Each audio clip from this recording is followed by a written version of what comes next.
My name is not important at this moment, since I'm still not a high value man myself. But if I met you after I become a high value man, I'll tell you my name and talk to you as peers. Question number 1. How did you change my life? Well, you changed a lot, and to be honest, not just you. Okay, let me explain. I've been changing my mindset since I was 16. I'm 19 now. And I've changed a lot that people do not recognize me no more as a person. But I was still kind of lazy, not productive, trying to find a purpose and thinking about ways to be wealthy. But the actions that I took were insignificant compared to the level that I want to reach. It was kind of like an epiphany that something is wrong and it needs to be fixed now, because the person that I want to become is not that pathetic. Self-awareness is key. Regarding self-awareness, by the way, I once saw a TikTok like a week ago or so that appealed to me. And the reason why is that it asked you a question, which was, what might happen, or what is the worst that might happen to you if you failed in what you wanna become or what you wanna achieve, okay? I ain't gonna lie, like, I started overthinking it and saying, this might happen, well, that might happen as well, and now my life's miserable, and everything gone wrong, nothing can be changed, and yada yada yada. But that was before that I came to the realization that none of this matter, and the real answer is you'll be just like you now. That was so self-reflected that I got this feeling, and not just a feeling, I got this desire to work harder no matter what will happen, because you should never be afraid, not just should, you mustn't be afraid of the consequences, because you right now, you're the consequences. So back to the main point, not just you influenced me, a lot of people did. It started with Andrew Tate, then Hugo Sneaku, we all know him, then you came to the picture, lastly Hamza. Like, you and Hamza came to my life kind of at the same time. I was seeing some TikToks here and there, and the last person is Luke Billmore, and I believe that Luke Billmore has some really good stuff. You guys are exactly what people like me needed. A push to know that we're not alone, a push to know more about the world and how it works, a push to the reality of success. You are literally providing people with the blueprint of success, and that is something that I truly appreciate from you guys. Now to the answer. I heard about your monk mode and I watched the video, which was really dope, and shortly after I started implementing what I have learned. I have been doing it since the 1st of December, and let me share some of my thoughts about it. It's actually not that hard if you're committed to the game, but it's kind of hard, or really hard, in terms of discipline. You see the paradox? My monk mode is really simple. I have to work 6 hours minimum every single day, and I also have a part-time job, which is not counted from the 6 hours daily. Some days it'll be longer than that. Like the other day, I sat on my laptop.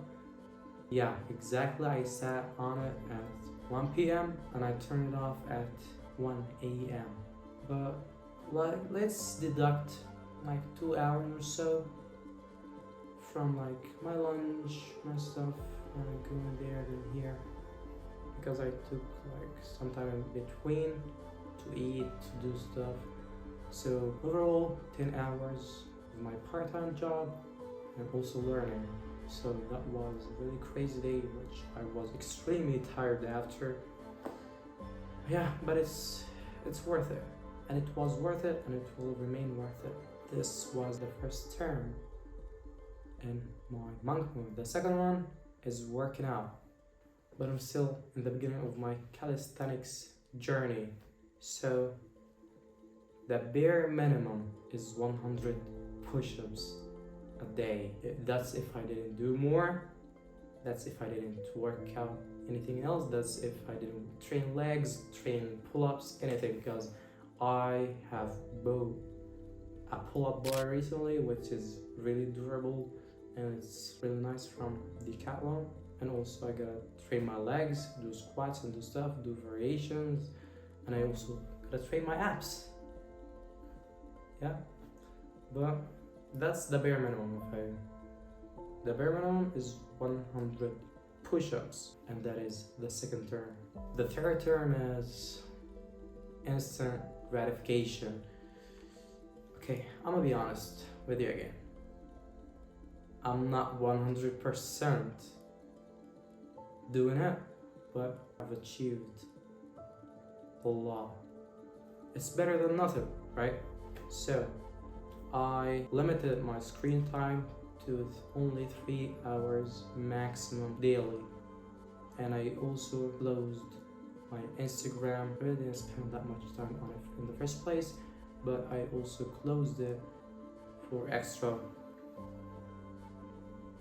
security or something. So after 3 hours of screen time, my phone will shut down every single app except the apps that I allow, because I still need to be able to access like my calculator, for example, or my clock. I need to still access those things, but it will close everything and it will not open them until I give the permission to. And I will not give the permission unless I really need it. And I also want to do it, I have two options: to extend it more 15 minutes or to remove the limit for this day. The phone got closed only one time out. Now, the day I'm recording this is the 5th. So in 5 days, I only achieved the 3 hours once. And when it happened, I was still needing to use my WhatsApp to do some college stuff, like projects and assignments and stuff, so I needed to keep up and reply to some messages, so I just extended it a bit more. That is it, but I didn't choose anything else. So only 3 terms, it just as a beginning. I also want to start you suggested for 21 days straight, but I felt it's kind of off, I'm not doing that much anyway, so I wanted to try meditation. So today was my first day trying meditation. I did it for 10 minutes and it was absolutely amazing. I liked it. It's not that long, it's not that hard, but if you can do it, do it. Those are my 4 terms of my monk mode.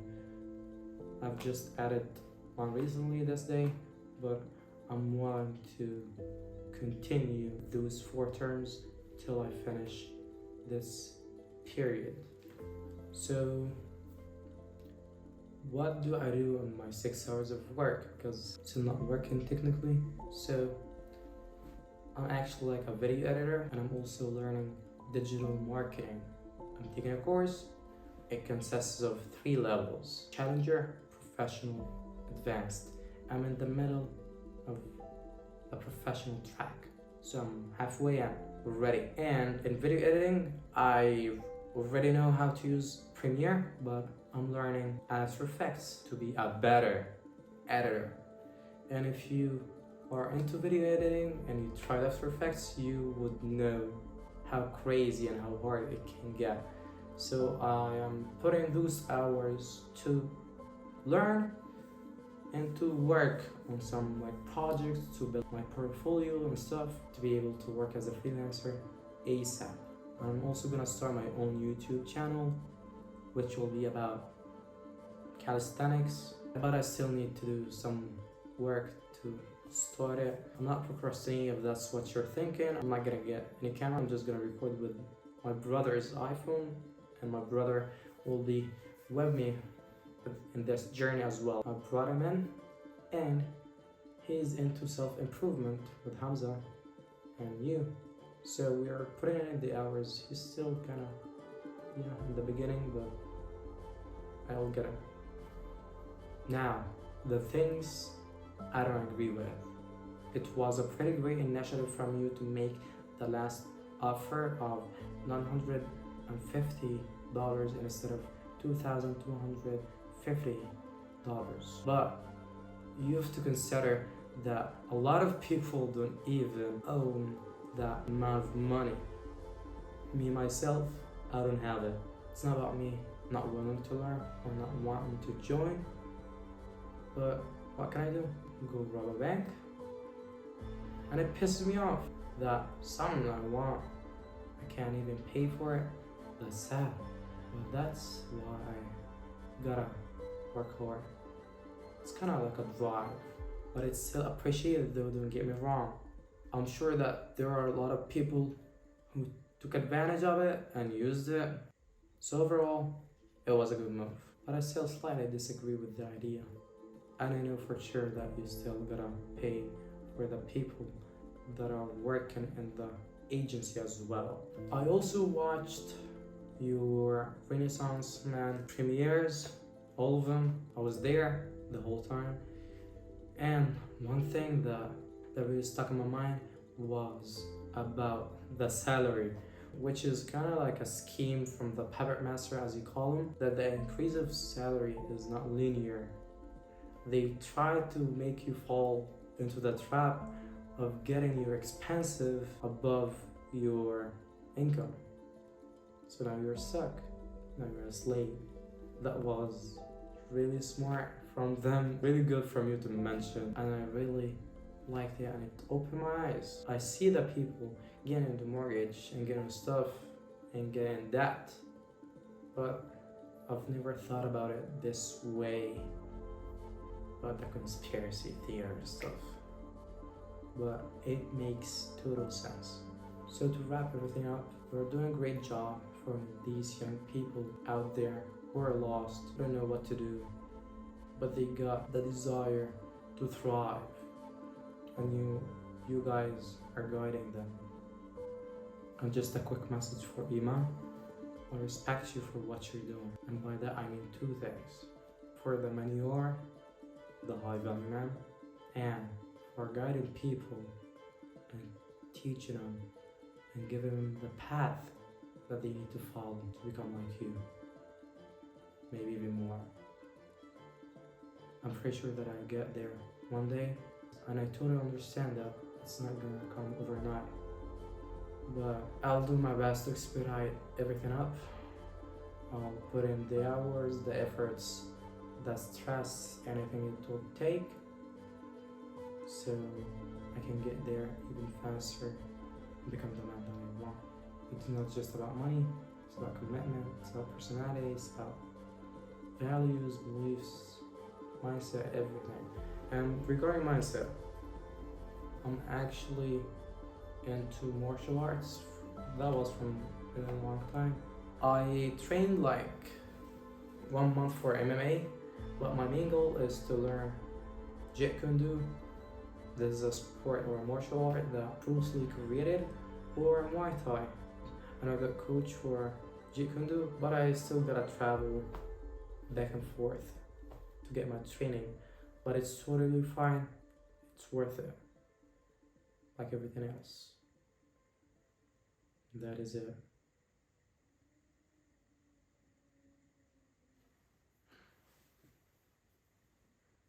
I'm done.